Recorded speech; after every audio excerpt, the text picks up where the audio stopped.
In the last 20 years, CO2 concentration has increased by 10% due to air pollution worsening human health and resulting in 3 million deaths each year.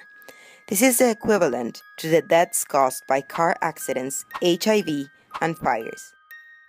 The Italian steel industry alone produces 172 million tons of carbon dioxide, and most of it is caused by the Ilva establishment in Taranto. But what is Ilva? It opened as the biggest and most important European steel plant. Since then, it has been emitting a large amount of poisonous gases and particulate matter. It has been proven that these emissions are closely linked to the diseases contracted around the steel plant, resulting also in an increase of mortality. On July 26, 2012, the steel plant was impounded by the magistrate, putting at risk 12,000 jobs and a turnover of about 6 billion euros. Surfing and searching throughout the web for the Ilva case, we find various typologies of web pages.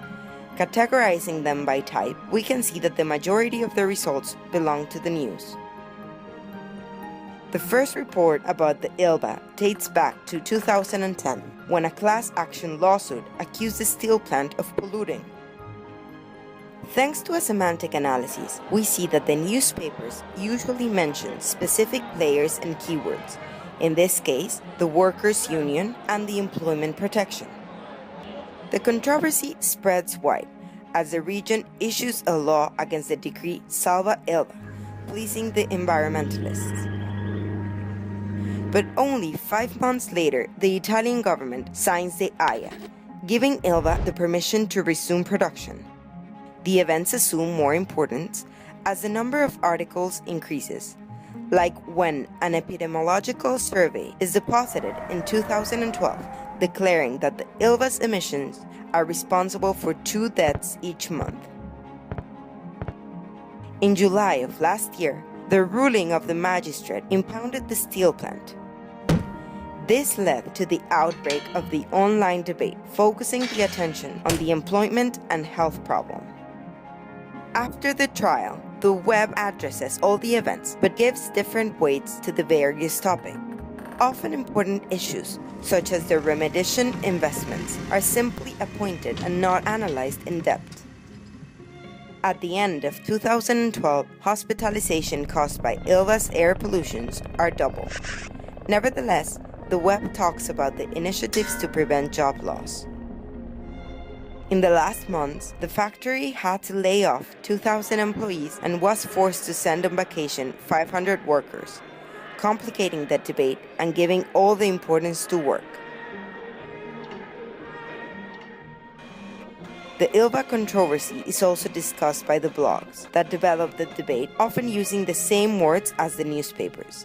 The opinions expressed in the blogs are later borrowed and found in the comments. Studying the words used in the blogs and in the comments, we understand that the citizens prefer to talk more about health or work. Summing up, if a user wants to learn about how the Ilva case is addressed online, what does he discover? The news, the main source of information, influence the public's opinion by giving more importance to the employment side through the keywords they use and the themes they prefer.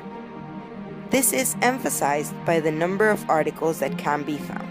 Likewise, the blogs and the comments mainly deal with the problem of unemployment, using words such as worker, industry, and layoff. The situation is constantly evolving and does not seem to find a unanimous or stable opinion. We saw that work is main concern despite being born from a health issue. Is employment really the most important thing? Does it mean that we can continue to pollute if we keep our job?